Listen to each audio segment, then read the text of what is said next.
Hola, ¿qué tal? Bienvenidos a su canal El Tabernáculo TV. Yo soy Abel Gil y en este video voy a compartir con ustedes el significado preciso del término atar y desatar. Término que fue usado por Jesucristo y está enunciado en el Evangelio del apóstol Mateo en el capítulo 16, versículo 19. Primeramente vamos a comenzar por un análisis breve del contexto histórico en el cual Jesucristo declara esta palabra profética sobre la vida de Pedro. El término atar y desatar se refiere a una delegación de autoridad. En la cultura judía de ese momento histórico, el término atar y desatar es un sincretismo de la cultura política romana y se convierte en un modismo popular entre los judíos que se empleaba en alusión al acto de permitir o prohibir un hecho en un contexto legal, como habíamos mencionado. Entonces, el término atar y desatar se empleaba cuando alguien tenía una autoridad delegada o tenía mucha influencia sobre quienes tenían la autoridad. Debemos tomar en cuenta que la tierra fue creada por Dios y que a Él le pertenece. En materia de gobierno de Dios, el reino de los cielos es un imperio sempiterno, dice la Escritura, y Yeshua HaMashiach, es decir, Jesucristo es el emperador de este imperio. Jesucristo es un monarca absoluto. Entonces, la tierra es un reino dentro del imperio de Jesucristo. La pregunta que tratamos de responder es la siguiente. En la tierra, tanto en el ámbito espiritual como en el ámbito material, ¿es potestad o competencia de los hijos de Dios atar o desatar? Vamos primeramente, vamos a ver que en Génesis 1:28 al hombre se le da capacidad para madurar y desarrollarse, para multiplicarse y para expandirse, para sojuzgar en la tierra y para señorear sobre todo ser vivo. Ahora bien, la instrucción de sojuzgar en la tierra tiene que ver con el otorgamiento de la capacidad para perfeccionar la justicia, para aplicarla, es decir, sancionar, prohibir, autorizar y juzgar. Por causa del pecado, el hombre perdió la facultad, mas la capacidad no la perdió por completo. Y prueba de ello es la estructura social, económica y política del mundo, que si bien se ha corrompido, aún muestra la capacidad de gobierno del hombre, la cual no se perdió en su totalidad por ser un atributo irrevocable. Sin embargo, Jesucristo, a los hijos de Dios, no solo nos ha redimido mediante su muerte y su resurrección, sino que se nos ha restaurado legalmente la facultad y la capacidad para sojuzgar y para señorear. La facultad y la capacidad sumadas producen un atributo mayor llamado potestad. Entonces tenemos que potestad es la suma de la facultad y la capacidad. Vamos a ver Juan 1:12, que dice lo siguiente: mas a todos los que le recibieron, a los que creen en su nombre, les dio potestad de ser hechos hijos de Dios. Ahora bien, cuando alguien tiene potestad, entonces por consiguiente tiene competencia. Este término competencia ha generado cierta confusión entre los hijos de Dios. Obviamente, si alguien vive en un ámbito religioso, solamente sin experimentar un verdadero engendramiento como hijo de Dios, y esto por obra del Espíritu Santo en su función del espíritu de adopción, Abba Padre, como lo dice Jesucristo, no puede comprender este tema. Quienes se han mantenido en contra de este principio, en el que los hijos de Dios tenemos potestad para atar y desatar, se basan claramente en lo que en materia legal es un conflicto de competencias. ¿Qué es un conflicto de competencias? Es cuando dos autoridades se disputan el derecho de juzgar o ejercer un acto legal. Esto vendría siendo a quién le corresponde atar o desatar, a Jesucristo o al hombre. Este es un conflicto de competencias generado, digamos, dentro de una doctrina por causa de la ignorancia.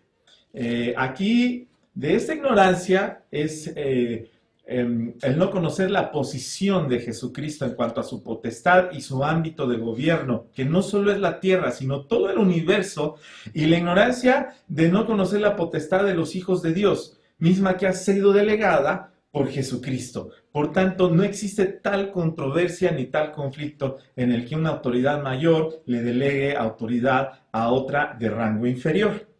Un ejemplo claro de esta potestad para atar y desatar, como una autoridad delegada, es decir, una facultad y capacidad sujeta a una normativa jurídica, una entidad de gobierno mayor. La vemos en la escena bíblica, en donde Poncio Pilato asume su responsabilidad como quinto prefecto de la provincia romana de Judea entre los años 26 y 36 de nuestra era.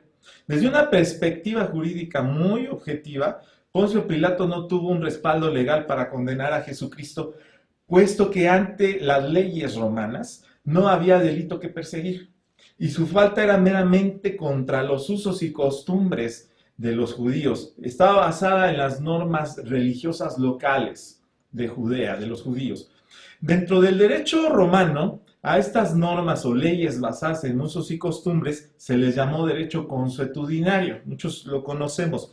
Son normas jurídicas que no están escritas, pero se cumplen porque en el tiempo se ha hecho costumbre cumplirlas. Esta es la fuente más antigua del derecho, el derecho consuetudinario.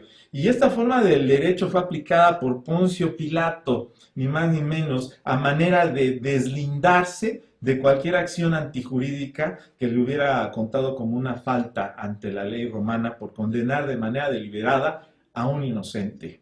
Quiero mencionar también que en el sistema de derechos romanos, cuando el ámbito externo en este momento histórico se respetaban los usos y las costumbres, es decir, que era válida la aplicación del derecho consuetudinario en las provincias conquistadas, si así se requería, todo esto dentro de un margen legal.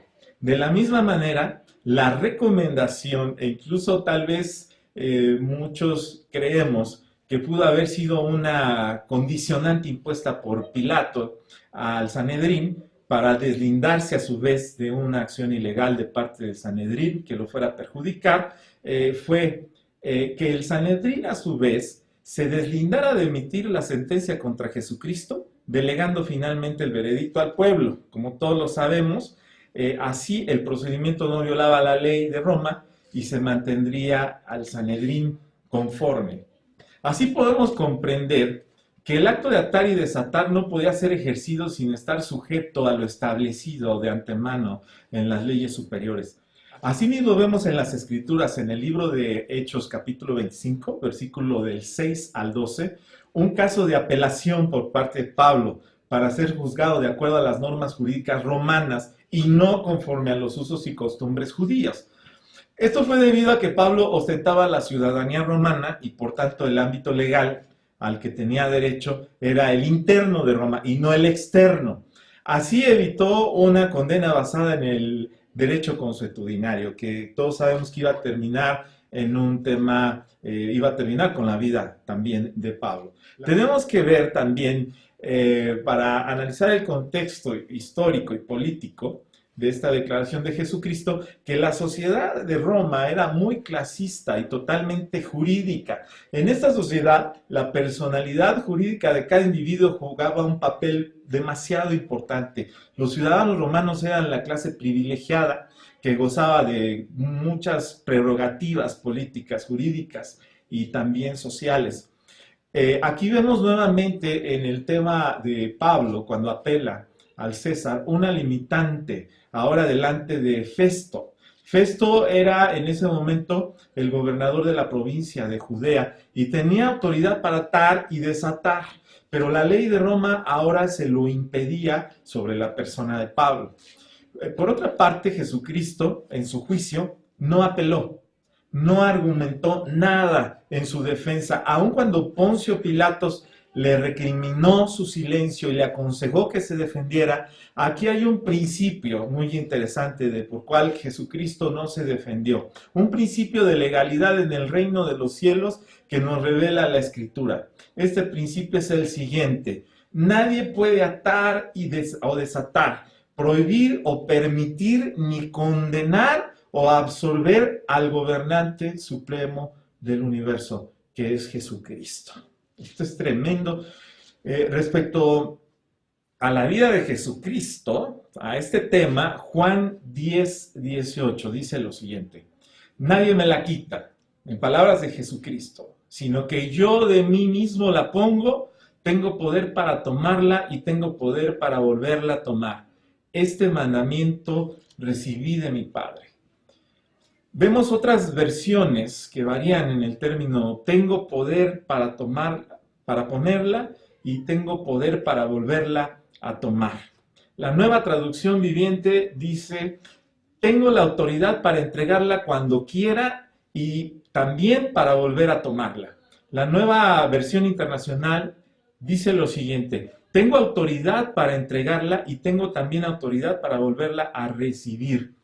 Y vemos una traducción más acertada en cuanto a estos textos, que es la versión Reina Valera revisada de 1977, que dice lo siguiente: tengo potestad para tomarla y tengo potestad para volverla a tomar. Así pues, podemos ver que potestad es la posesión de la facultad y de la capacidad, es decir, la autoridad y del poder. El versículo incluye que esta potestad está sujeta a la voluntad de su Padre. Esto es bastante interesante e importante.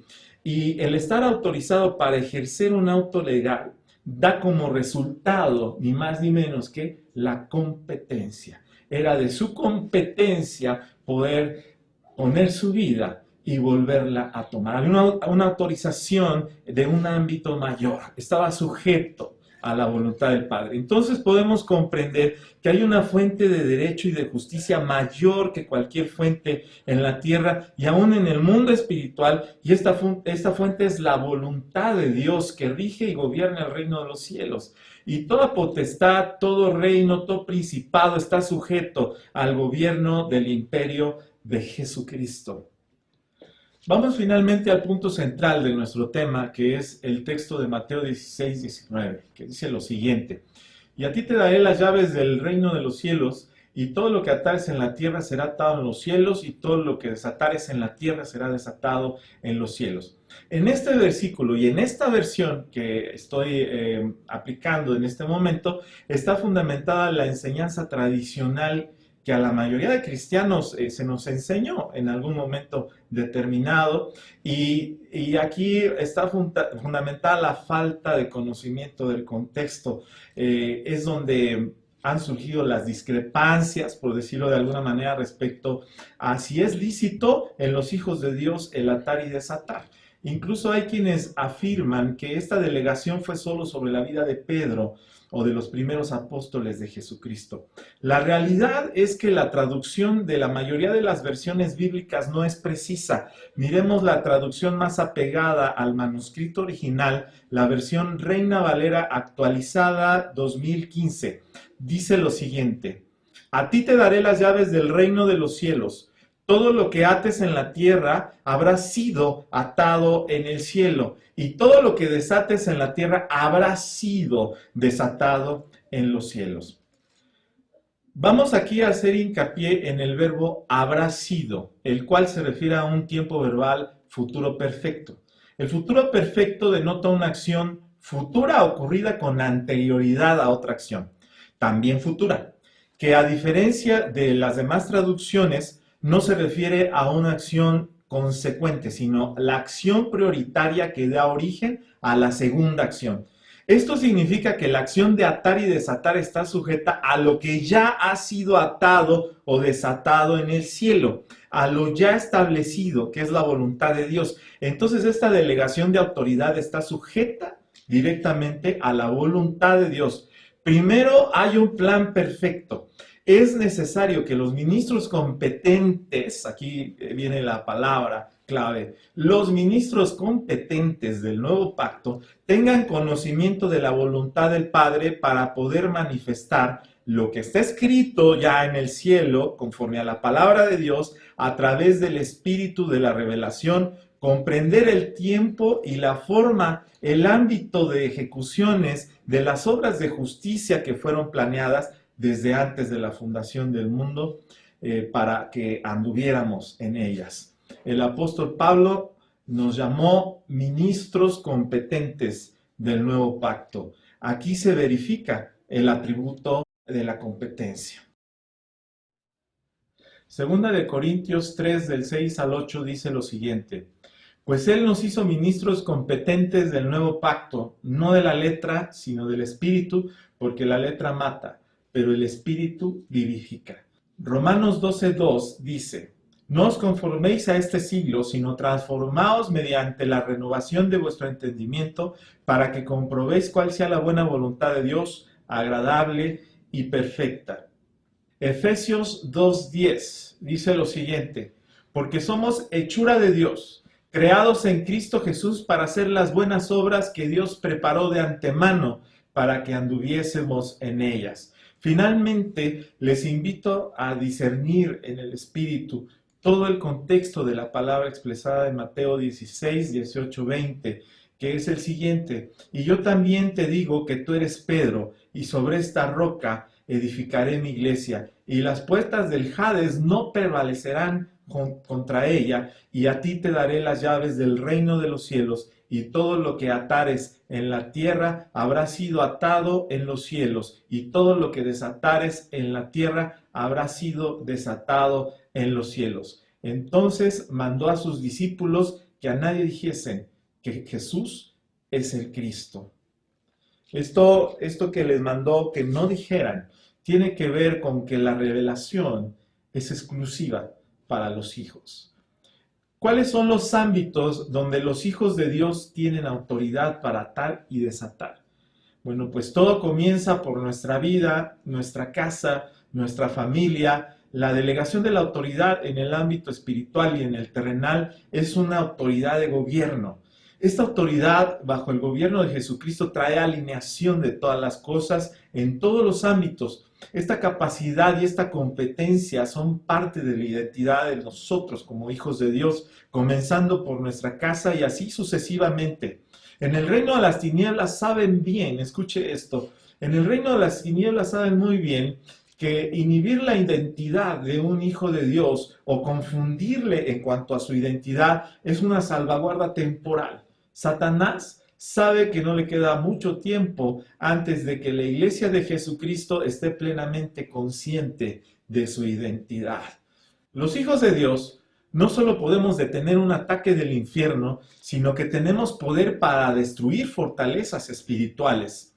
Jeremías 1:10 dice lo siguiente: mira, en este día te he constituido sobre naciones y sobre reinos para arrancar y desmenuzar, para arruinar y destruir, para edificar y plantar. De acuerdo a la madurez y a la potestad en lo espiritual, los hijos de Dios tenemos potestad para tomar posiciones en la tierra en lugares de eminencia, también para hacer luz entre las naciones y a su vez la iglesia de Jesucristo, consciente de su verdadera identidad, puede sojuzgar, puede perfeccionar la justicia también en el ámbito terrenal, promover y hacer obras de justicia y detener o contener la maldad.